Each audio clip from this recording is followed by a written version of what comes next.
What is up, you guys? It is Nundark, and I'm going to start a little series here. I was thinking with the crazy gold rush boom to the moon, however you want to phrase it, whatever's happening to Pokemon right now, where seemingly every card and every sealed product is on the rise at almost unprecedented levels. I specify almost because I can't speak like I've been around for every boom and every era. However, I have heard a lot about previous booms, and I do think we are approaching territory of unprecedented levels with literally like every card, vintage, modern, right now the big thing is illustration rares in Scarlet and Violet. Last year was the boom of the alt arts in Sword and Shield. Right now it is the illustration rares. We had a SIR boom in Scarlet and Violet, and everything's still going up. Like me saying it's the illustration rare Scarlet and Violet boom right now is not saying that other things aren't going up too. Everything is climbing, and I don't know if it's surging sparks and that Pikachu got everyone thinking about Pokemon again. In a similar vein and potentially even more accurate prismatic evolutions and this evolving skies 2.0 that's coming out, and how impossible it is to get even any prismatic evolutions product before it's even out. Like, I don't know what's driving the hype around Pokemon, but there is hype, there's attention to it. Is it the Pokemon Pocket app? Is it the anime? Is it the video game? I don't know. Something's happening where it's probably everything I just mentioned. It's probably successful sets, hype around all these. As Scarlet and Violet gets further into its era, it's really solidifying itself as a great era. And I think the success of Surging Sparks and of Terrestrial Festival, the Japanese version of Prismatic Evolutions, I think those are the main reasons and then maybe it's Pokemon Pocket. Maybe those are the reasons why everything is just blowing up. But what I wanted to do with this information and why you clicked on this video is, with the growth that everything is seeing in singles, mainly, we are also seeing a climb in booster boxes. So I thought, I don't have any booster boxes because, as some of you have heard many times now, I have a problem with ripping product. I have a goal for myself, or had a goal for myself, of owning 5 booster boxes. Picked up 2 Chilling Reign, picked up 1 Lost Origin, picked up a Paldea Evolved, and maybe had a UPC or something, and I thought I was well on my way. Maybe it was a Japanese 151. I, at one point, had 4 or 5 booster boxes. That led to trade leverage.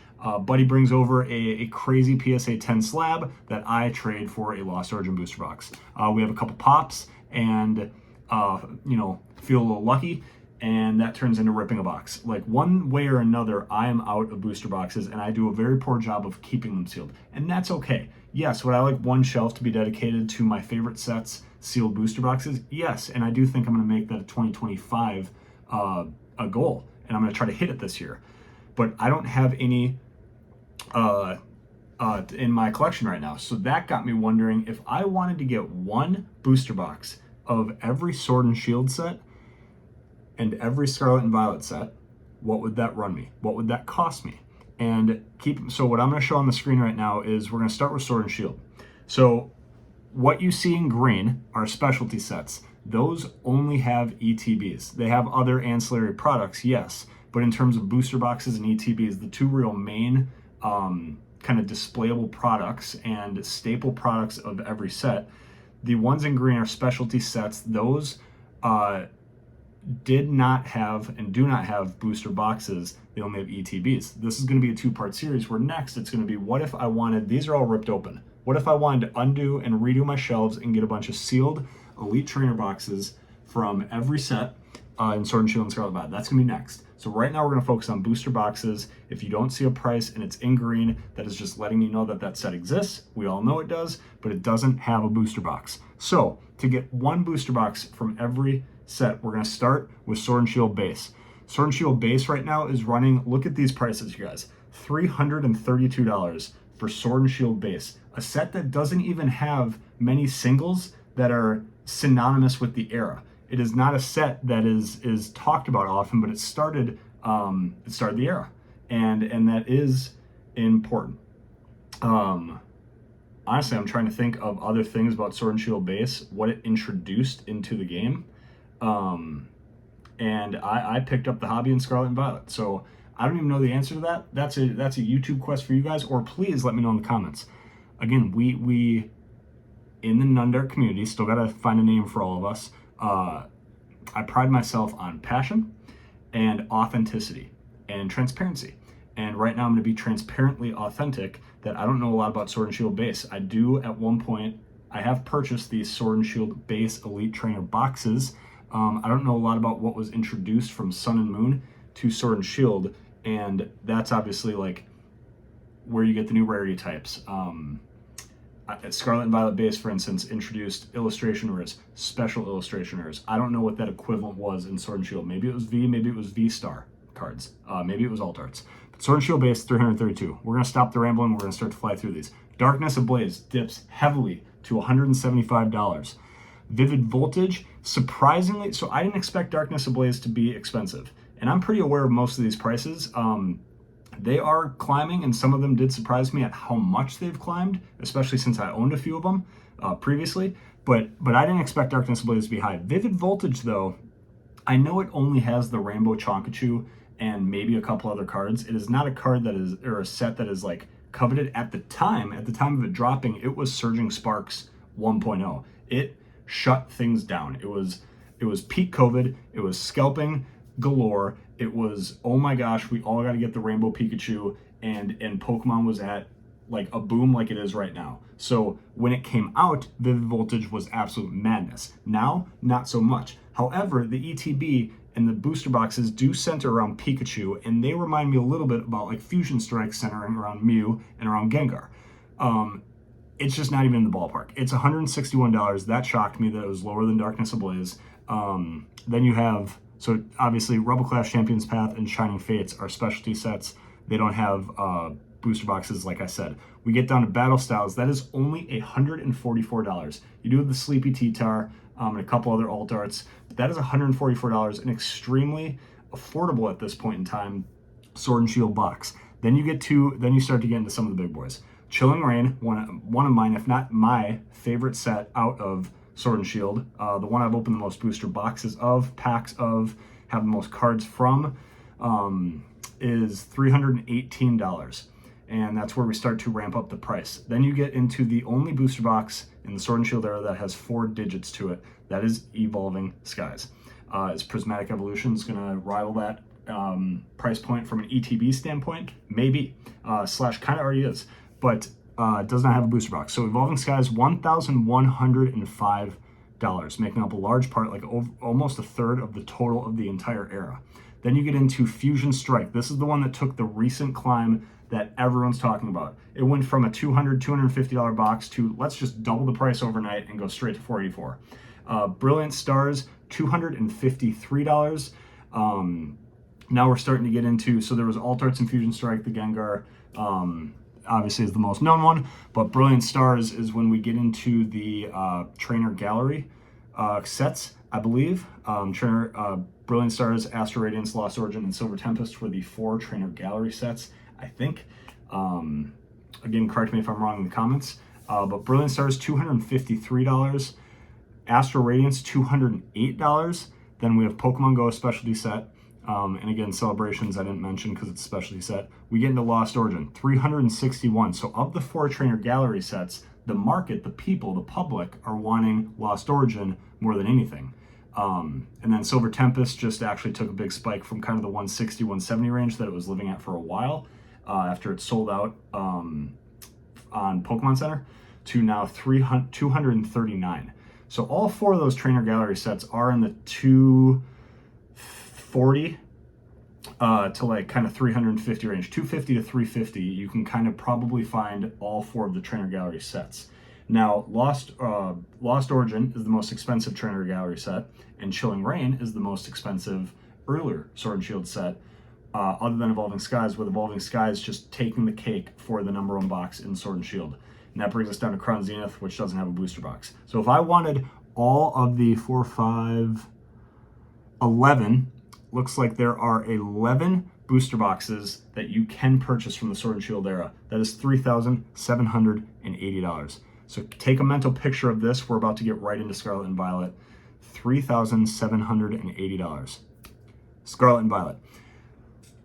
Cut the price in third. We are over half of the way through the era. It is still readily available, mostly. It is still in its reprint window. These are reasons why it is, for being 4 or 5 sets away from the end of the era, why it is nowhere near the price of Sword and Shield's total.